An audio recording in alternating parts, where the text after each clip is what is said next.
Hi. Hello. Hello. Thank you for being here today. Yeah, I'm happy to be here. Can you please tell us a little bit about yourself, like what you do and whatever? Yeah, so my name's Esme. I'm 26 and I've been in Korea for almost 2 years as an English teacher for elementary students. Do you like your work? You like what you do? Yeah, I really do. Like where I work right now, prior to coming to Korea, I worked at a teaching museum. So I went from teaching art to teaching English. Yeah, it was pretty fun. I had a different role, so I was like community organizer, like community engagement person. So I did a lot of like the back work to kind of put like our museum out there and having like people know about it, able to engage with the community. So I did a lot of that. And I was born in the States, so I lived there most of my life. And then when I was a child, I went to Mexico and I studied in middle school there. Yeah. My parents really wanted to like focus on making sure that we had like a good cultural background because they're both immigrants. Yeah, so they really they wanted us to go back to our roots, so to say. It's so important. Yeah, so I was able to really learn Spanish, how to speak it, how to write it. Awesome. Yeah, and kind of got that cultural background. So I'm very prideful of where I'm from. So nice. Yeah. Yeah. It's an opportunity that not many people have, so I'm really grateful for it. Yeah. Okay. And then in college, I studied abroad in South America. So I lived in Chile for a couple of months.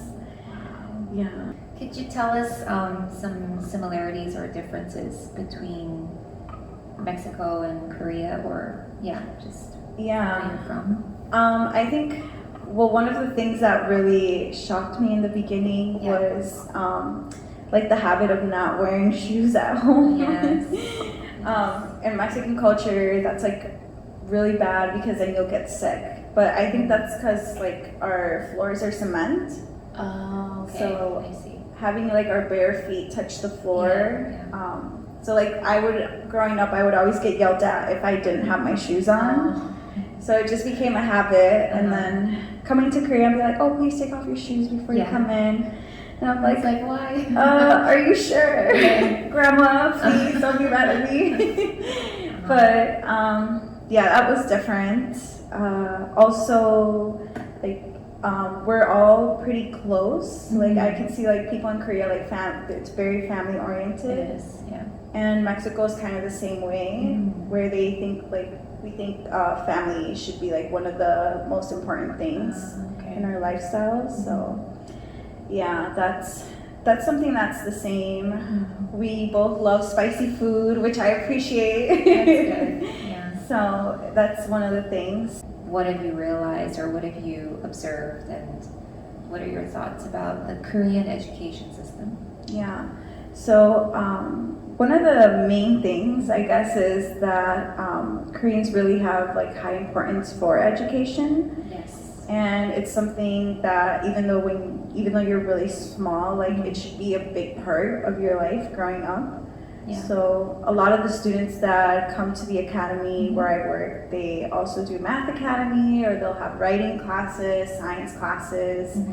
And sometimes it's their interest, or sometimes it's like, I'm here because my mom told me to be here. Yeah.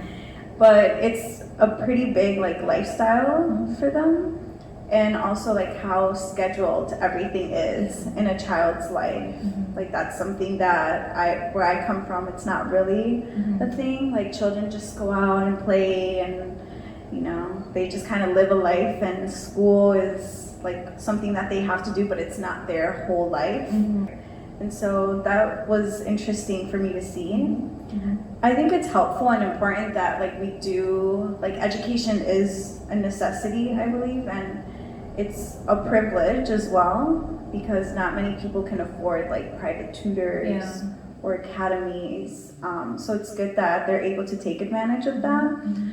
Although sometimes I struggle with like feeling comfortable with like the workload that students face. It's important, but like also I think like being happy and being able to have a childhood to look back to when you're older, because also the social skills that come with it. Like if you're just used to like studying and not really like focusing on the social aspect, the soft skills that we overlook, like they become really valuable as we grow up and like learn to interact with others. So if we lose that skill, like it'll make our lives harder, even if we're like really educated. Exactly. And I think it's harder to develop those skills when we're older. Yeah. Because it's like we're already, like our personalities are set and we are who we are already. So yeah, I totally agree with you in terms of the social skills, because I mean, that's what life is about. Human interaction, and even in the work field, we have to work with people and stuff. So you mentioned the word networking, and I want to talk to you a little bit about this. Can you just tell us a little bit about the concept of networking and why is it important? Yeah, so I think networking is important because in the States we have the phrase that we use a lot, that it's not about what you know, but rather who you know. And we're all skilled individuals and we're all competing for one thing, but the personal relationships that you make with other people often give you like that advantage. It's an important soft skill to have, because everything is like, it's not just about like a company or a brand, but it's how you sell it and how you make it personal. People are gonna always pay more attention to something that they can relate to versus like something that is just there. It kind of makes you have opportunities that you didn't think you could have. You don't need a degree to learn how to do something. So that's where networking can really come in and get you that foot in the door. So this is like a little different question, but do you think degrees will be less important in the future? Like just looking at the trend, or what do you think? I think yes and no, because once education starts becoming more accessible, then you have to like demand more. So I know like in the States, like having a bachelor's degree, it's expensive, but it's more accessible than it used to be. So now people are like, okay, now I have to get my master's, or now I have to get a doctorate to distinguish myself. But I think in terms of like what you want, like networking has a big chunk of like that advantage, because you'll be able to get an opportunity despite the degree. It is important to have the degree, but it doesn't mean that that's where you have to go. Like that's the only way, the channel. So it doesn't decide your path, but it's like, it's kind of like the key to the building, and then once you're in the building, you can go on whatever floor you want. How do you think the pandemic will affect networking? Well, it's definitely taken like that personal, like it hasn't taken the face-to-face thing completely, which is good. But I think just being like in the same room with someone, or now prepping for things is different. Like you don't have to dress up completely. You don't have to go to the event. You can meet somebody virtually, which has its advantages, because you could be anywhere in the world. And you can meet with someone, and you could schedule a time, and it could run pretty smoothly, but still like that person face-to-face contact will feel a little different.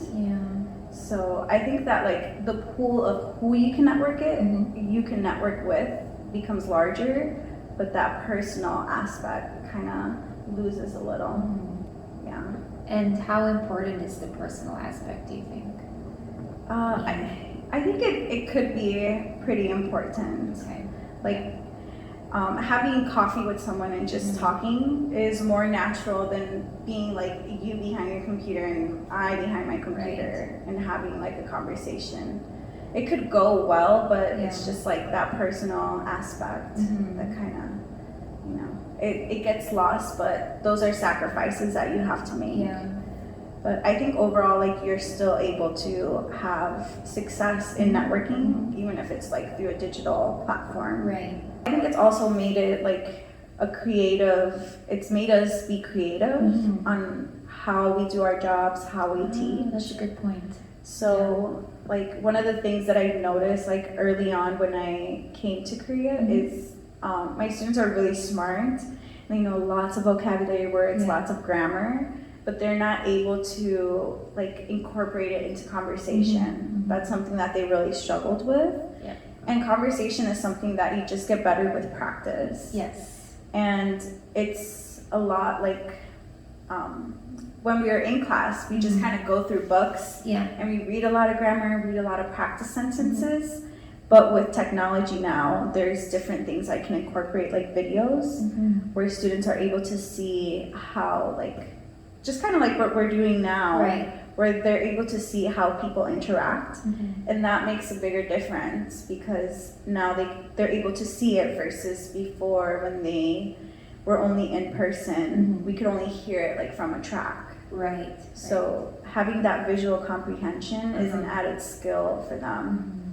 Before we finish, is there some last words you would like to leave us with, or words of wisdom, or just anything that you would like to say before we finish? Yeah, I think I know earlier we were talking about like how daunting it could be to talk to someone who's not a native speaker. But I would encourage people to highly seek out like language exchange opportunities, because you're not able to learn if you don't practice it. And native speakers can kind of guide you in ways to speak more naturally, and also you'll be more accustomed to hearing like what a natural conversation sounds like. So yeah, even like accents and things like that.